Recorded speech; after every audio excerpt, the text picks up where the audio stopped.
Gambar-gambar yang tadi berkaitan dengan cerita sejarah.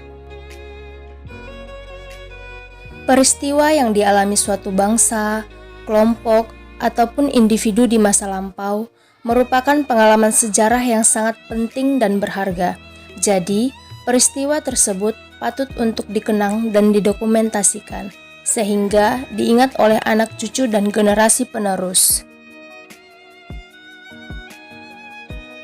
Dari penjelasan tadi dapat disimpulkan bahwa teks sejarah adalah teks yang memuat urutan peristiwa di masa lampau yang benar-benar terjadi dan memiliki nilai sejarah. Ciri-ciri teks sejarah.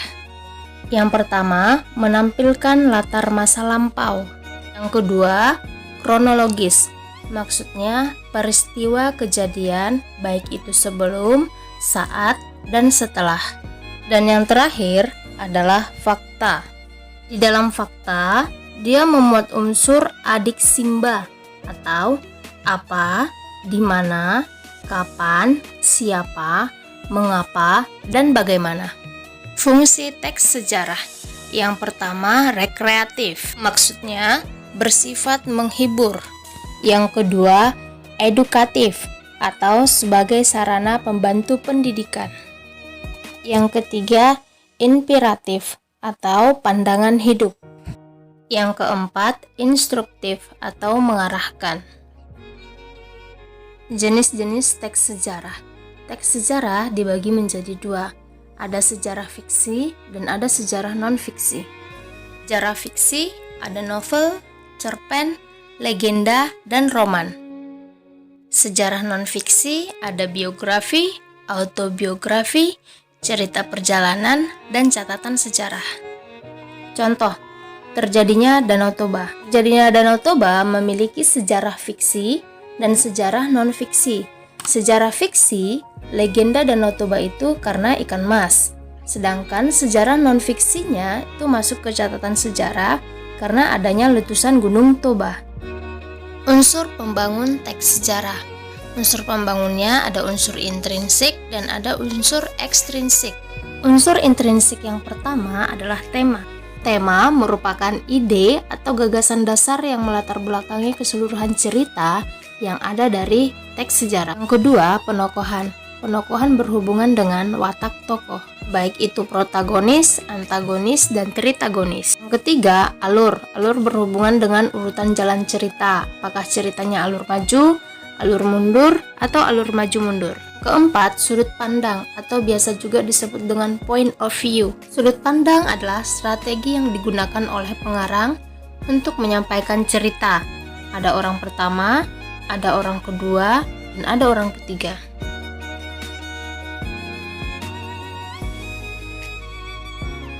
Pada kata ganti orang pertama tunggal, ada sebagai pelaku utama dan ada juga sebagai pelaku sampingan.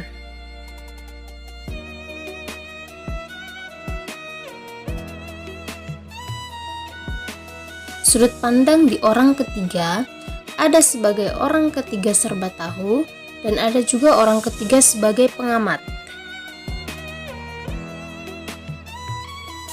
Unsur intrinsik yang keempat adalah latar. Latar berhubungan dengan waktu, tempat, dan suasana. Unsur yang terakhir adalah amanat. Amanat berhubungan dengan pesan yang ingin disampaikan melalui cerita. Unsur pembangun yang kedua adalah unsur ekstrinsik. Yang pertama itu unsur sosial. Unsur sosial berhubungan dengan jenjang sosial yang ada di masyarakat tersebut. Contoh, ada raja, ada rakyatnya. Yang kedua, ekonomi. Bisa berhubungan dengan mata pencaharian.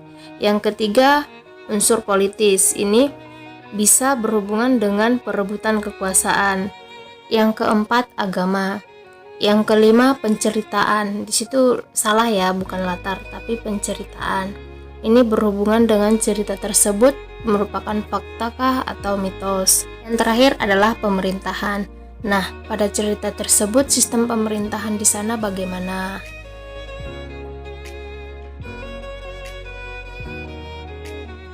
Nilai-nilai kehidupan pada teks sejarah. Yang pertama, kepahlawanan. yang kedua patriotisme, yang ketiga keberanian, yang keempat kesabaran, dan yang terakhir adalah kerjasama. Struktur teks sejarah yang pertama itu orientasi, berhubungan dengan pengenalan cerita atau pengenalan tokoh. Yang kedua, struktur komplikasi. Komplikasi berhubungan dengan penyampaian peristiwa secara kronologis dari awal sampai akhir. Struktur yang terakhir adalah resolusi. Resolusi ini adalah bagian penutup. Penutup ini berisi mengenai pendapat penulis, bisa berisi penilaian, simpulan, ataupun harapan. Kaidah kebahasaan teks sejarah.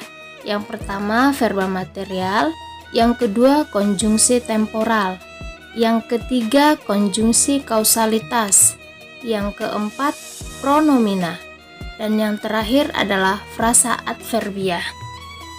Verba material adalah kata kerja yang berhubungan dengan tindakan fisik, contoh menulis, makan, berbicara, dan lain sebagainya.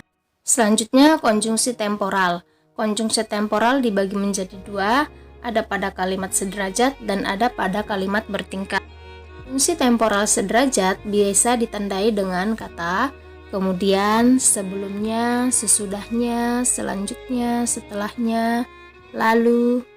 Contoh kalimat, Kevin sedang mencuci baju. Sebelumnya, dia sudah menyapu halaman. Konjungsinya adalah sebelumnya, di mana Kevin sebagai subjek, sedang mencuci sebagai predikat, baju sebagai objek. Nah, itu klausa yang pertama. Dan klausa yang kedua, dia sebagai subjek, sudah menyapu sebagai predikat, dan halaman sebagai objek. Konjungsi temporal tidak sederajat ditandai dengan kata sejak, bila mana, apabila, ketika, demi, sementara, dan lain-lain. Contoh, ketika Marco mengerjakan PR, Vanessa datang mengganggu. Nah, konjungsinya adalah ketika. Strukturnya, ketika Marco mengerjakan PR itu sebagai keterangan, Vanessa sebagai subjek, datang mengganggu sebagai predikat. Kenapa dikatakan konjungsi temporal tidak sederajat? Karena pada unsur keterangan, ketika Marco mengerjakan PR masih terdapat satu klausa, yaitu Marco sebagai subjek, mengerjakan sebagai predikat, PR sebagai objek.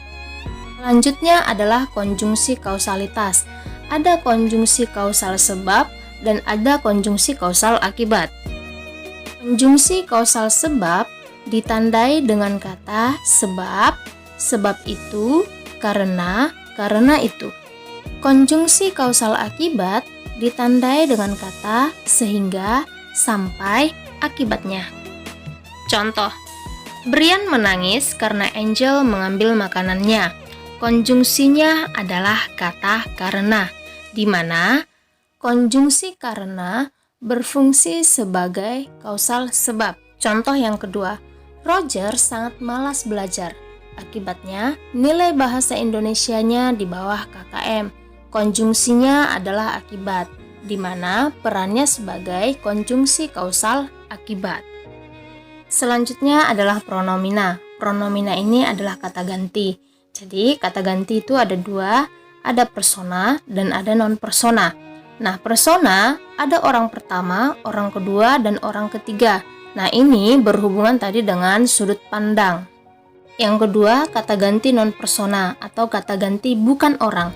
Ada kata ganti penunjuk dan ada kata ganti penanya. Kata ganti penunjuk ditandai dengan kata ini, itu, di sana, di sini, dan di situ. Kata ganti penanya berhubungan dengan 5W tambah 1H. Tahu, apa, siapa, mengapa, bagaimana, kapan, dan di mana. Kaidah kebahasan yang terakhir adalah frasa adverbial, di mana frasa ini frasa yang menunjukkan kejadian atau peristiwa, baik itu waktu dan tempat, atau bisa juga sebagai pemberi keterangan pada kalimat, pada kata verba ataupun pada kata adjektiva. Perhatikan contoh. Winnie berlari dengan sangat cepat. Struktur kalimatnya, Winnie sebagai subjek, berlari sebagai predikat, dengan sangat cepat sebagai keterangan. Nah, ingat, frasa adalah gabungan dua kata atau lebih yang posisinya hanya satu struktur dalam kalimat. Jadi, di kalimat itu frasanya yang mana? Ya, dengan sangat cepat. Dengan sangat cepat merupakan frasa adverbia, di mana dengan sangat cepat memberi keterangan pada kata sifat. Kata sifat di situ adalah kata cepat. Contoh yang kedua, David akan melamar Laura di Pantai Buaya sebentar lagi. Coba perhatikan, ada berapa jumlah frasa pada kalimat tersebut? Ya, ada dua. Yang pertama, frasa pada unsur predikat, yaitu akan melamar.